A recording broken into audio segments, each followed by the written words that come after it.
Okay, good day class. This is the last chapter for the Forensic 2, Chapter 5. So today, our discussion, we will talk about the fingerprint pattern interpretation. So the fingerprint pattern interpretation. So this is a very important topic in fingerprint examination and forensic science. So bakit? Because ito yung pinaka-foundation ng fingerprint classification and identification. So by the end of our lecture, you shall be able to first identify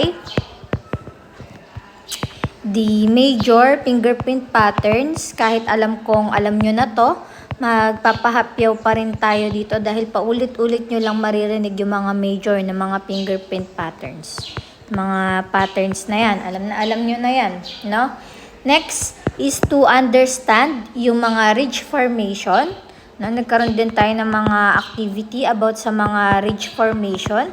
Isa rin sa naging quiz nyo, yung pagtukoy sa mga ridges. Ano po? Okay? Ridge formation. And to explain yung type lines, ito medyo wala pa tayo sa type lines even though na meron na kayong idea sa delta and course. Yung type lines madali lang yan, napahapyawan natin yan, but dito i-elaborate and specific natin. Okay? To explain the type lines. O, ito yung deltas and core, naturo natin to nung face-to-face tayo. No, konting recap about dyan. And differentiate, okay, the loop pattern. So, differentiate the loop patterns. And to perform yung mga basic ridge counting. Nakapag-counting na kayo dahil pagdating ng finals ay magre-ridge count din ulit kayo pero ibang pattern na mga anak. Okay, therefore magdadala kayo ng magnifying lens. So, to perform basic ridge counting. Okay? So, now, bakit ba importante yung fingerprint interpretation? Bakit importante yung fingerprint interpretation? So, because, mga anak, fingerprints are considered unique and permanent. So, na-discuss na natin na ang fingerprint is unique and permanent. So, walang dalawang tao ang may identical fingerprints. So, even yung mga identical twins, they are differ in the fingerprint patterns. So, in forensic science, ang fingerprints ay nakakatulong para ma-establish natin yung identity in the criminal investigations, the civil, civil identification, and pati na yung mga biometric system. So, first, we have the fingerprint pattern interpretation. Part 1 muna tayo. Okay. The fingerprint pattern interpretation. So, dito, let us define the fingerprint pattern interpretation or the naming of a particular fingerprint pattern, no? O mas kilala bilang pattern interpretation. So, kapag sinabi nating fingerprint classification, ito yung system na ginagamit para makapag-organize ng mga fingerprints, no, para magamit sa identification purposes. So, some classification system. So, classification system.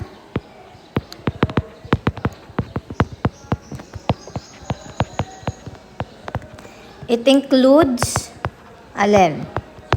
yung mga Henry system with the FBI, with FBI extensions. Yung NCIC or the National Crime Information Center System.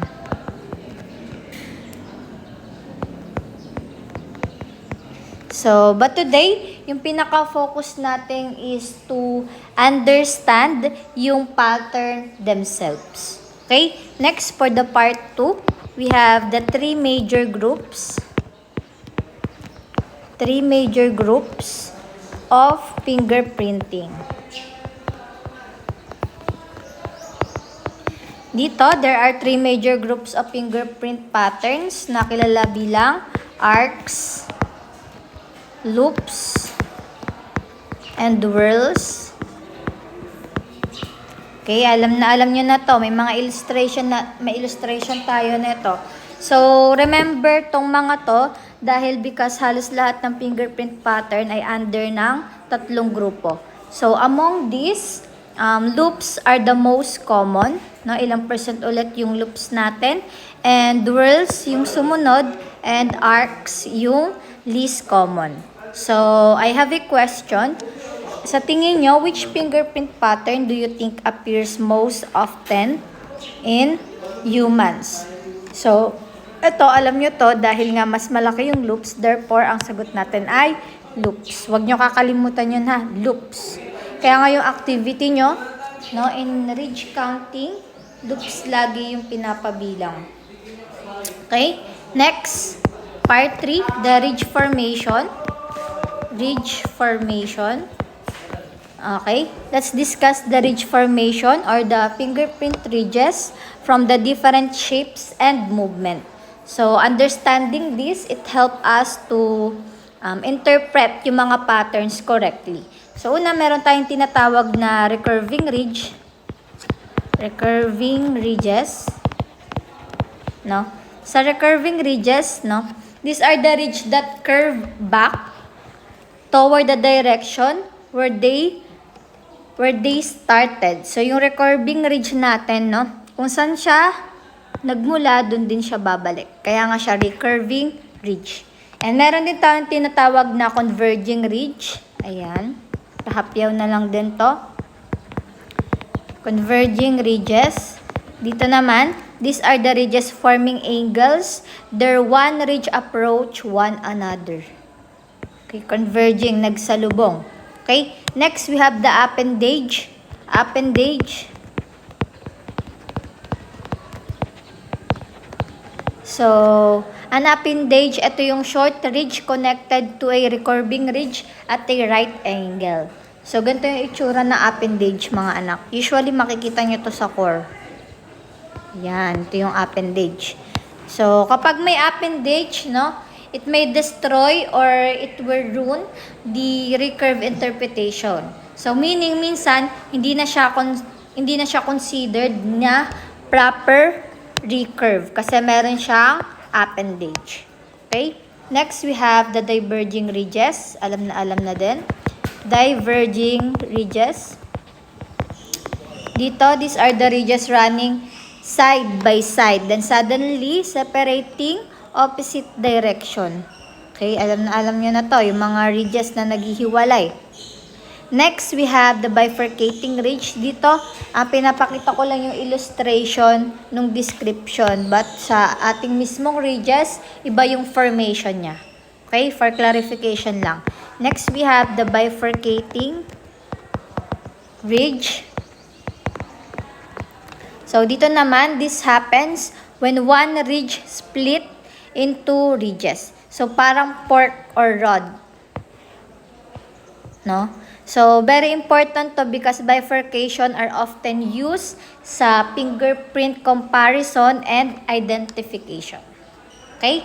Next part is yung type lines and pattern area. Okay? Mahalaga to na malaman kung alin yung pattern area natin. So, type lines, pag sinabing type lines, these are the basic boundaries ng fingerprint pattern. Ano? Ito yung ridges na they run parallel and they flow inward and upward. And then, pwede rin siyang mag-diverge or mag-separate. Ayan.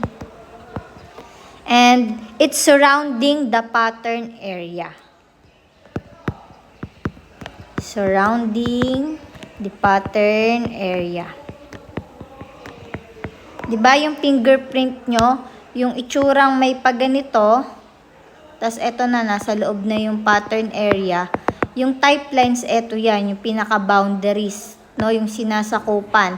Diba nung nag-fingerprint kayo, tapos, parang may boundaries kayong nakikita. Ang tawag doon ay type lines. Yung pattern area, ito yun, yung mga pattern. Yung mga ridges na nasa loob, yung may mga delta and core, yun yung pattern area. Yung type lines, yung boundaries, o yun yung nakapalibot surrounding the pattern area. Okay? So, next, the pattern area. Dito nga natin mahanap where we find yung core, delta, and yung mga important ridges. Okay? If a ridges forming a type line then suddenly ends, so the next ridge outside, it becomes its continuation. So, tuloy-tuloy pa rin yung interpretation. Okay? Next, we have the delta formation. Delta formation. Dito sa delta formation, no? Now, pinaka-importante to, delta. Unahin muna natin kung ano yung delta, even though alam nyo na kung paano makikita yung delta and nasan yung delta.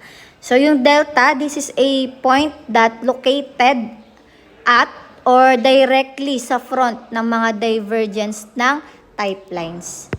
Okay, minsan nasa loob yan ng type lines. So, it usually triangular and medyo triangular yung appearance niya, no? But remember lang na yung delta itself is never siya exactly na nasa type line. Okay, wala siya dyan. So, very important, pwede yan maging important exam question. Okay?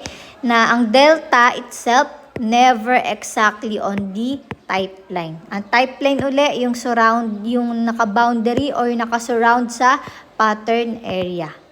Okay? So, important rules about delta ay not all bifurcations are delta. Sulat natin.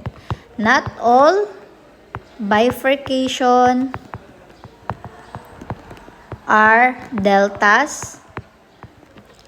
And for bifurcation, para maging delta siya, it must be the first ridge formation. Sa bifurcation to ha. It must be the first ridge formation. Next, it must be in front of the divergence. Next, it must open toward the pattern area. So, sometimes, nangyayari din yung mga multiple bifurcations, no? So, ang rule lang yan, yung bifurcation na pinakamalapit. For example, ito yung core, ito si delta. Yung delta nyo ay trifurcation, kunyari. Basta kung ano yung pinakamalapit or the nearest na bifurcation, maraming bifurcation, sa core ay yun po ang kukunin yung delta.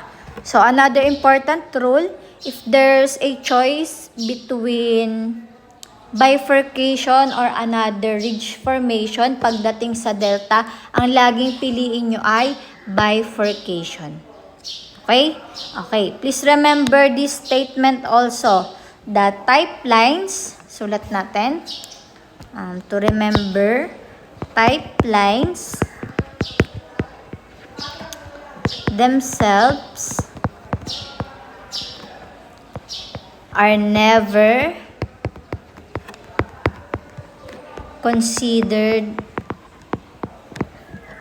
as the delta. Okay, parang delta lang yan. Yung delta daw ay hindi pwede sa type lines. Okay? At ang type lines ay never naman makonsidered na delta. So, the delta is the ridge formation. Add din natin to. Delta is the ridge formation in front of the divergence. Ayan, huwag kalimutan tong dalawang statement na to. Next, punta tayo sa core formation.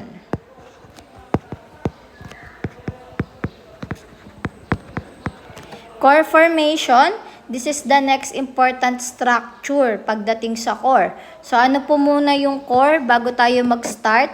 Yung core is yung center o yung pinaka-heart ng mga pattern area. It usually found saan? Sa inside ng innermost recurve. Diba yung recurve? So, dito daw sa loob, no? Inside the innermost recurve. Guys, sulat natin. Inside the innermost recurve. Next, pwede rin siyang maging recurving ridge itself. So, kapag wala naman dito sa loob, no, kapag recurving ridge lang, pwede din yung recurving itself, yung maging core.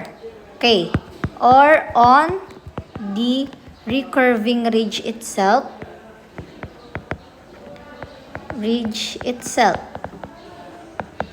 Okay? Meron tayong mga types ng core formation. Sulat natin yung types of core formations.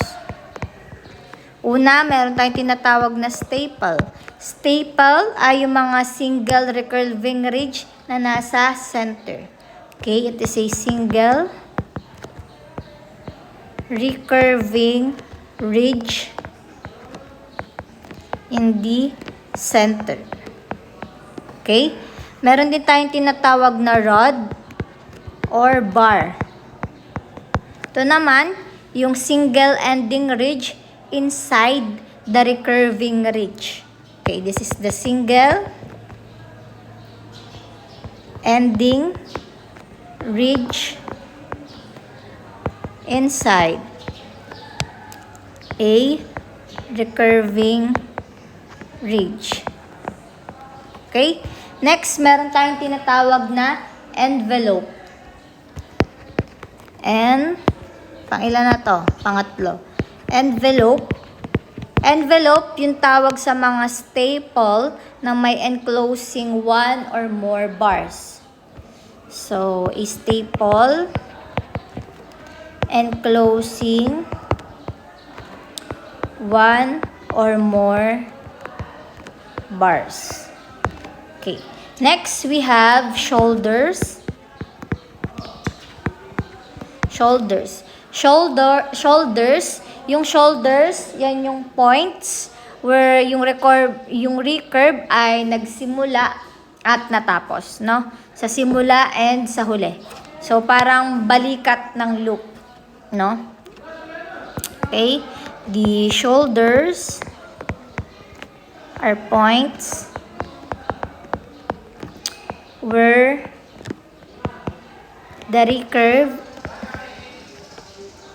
begins and end. Okay? Meron din tayong rules para malocate yung mga core. Okay? Unang rules natin, sulat natin yan, medyo marami yan. Rules in locating core. Kung kanina yung rules sa pag-locate ng delta, dito naman rules in locating yung core. Una, if only one recurving ridge. So, if only one recurving ridge, dito, Yung core niya is nasa shoulder na mas malayo sa delta. Okay. Lagay natin dito yung meaning.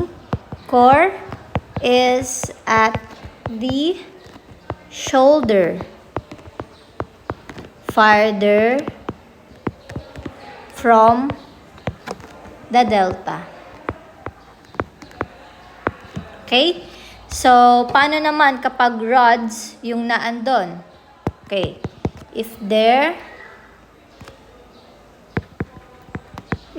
are rods, ano naman? Yung pinaka-top ng rod ang magiging core.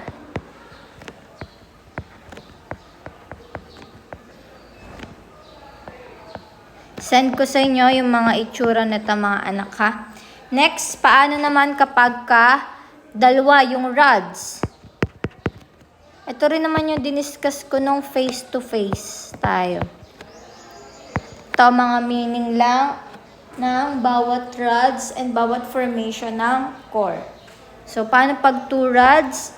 Yung kukunin natin yung pinaka-top of the rod becomes the core. Ay, bali. Two rods. Mali pala. Same pala to sila, no? So, dito ay, ano sabi ko dito? Kapag pinakamalayo. Tama. Pag two rods, ang pipiliin mo ay yung pinakamalayo sa delta. Okay? Choose the rod farther from the delta. So, paano naman pag odd number yung rods? Syempre, yung pipiliin mo yung center rod at yun yung magiging core. Okay? If odd number of rods, yung pinaka-center, yung magiging delta. Center rod becomes the core. The core. Okay? Yun lang mga anak. So, these rules na napaka-importante niyan sa proper classification ng core. Okay? Next, we have the part 7, the loop pattern. Loop pattern. So, let's discuss yung mga loop patterns. Ano ulit yung loop? A loop is a form when the ridges ay meron siyang enter from one side and meron din siyang recurve na tinatawag. Okay? Loop is enter from one side. Medyo nagloloko yung ating device. Loop is enter from the one side. I'm sorry mga anak ha. Medyo nagloloko yung stylus ni ma'am. Okay, kaya medyo ang pangit kong drawing. Wait, ulitin natin ha. Loops are enter from one side and exit from the same side they entered. And meron din siyang tinatawag na recurve. Ito yung recurve. Ayan, yung recurve. And yung loops, they have the core and meron ding delta. Okay, may core. Okay, medyo nagloloko ang ating device. But, na natin. Okay, may core and may delta. Wait lang. For a while, mga anak.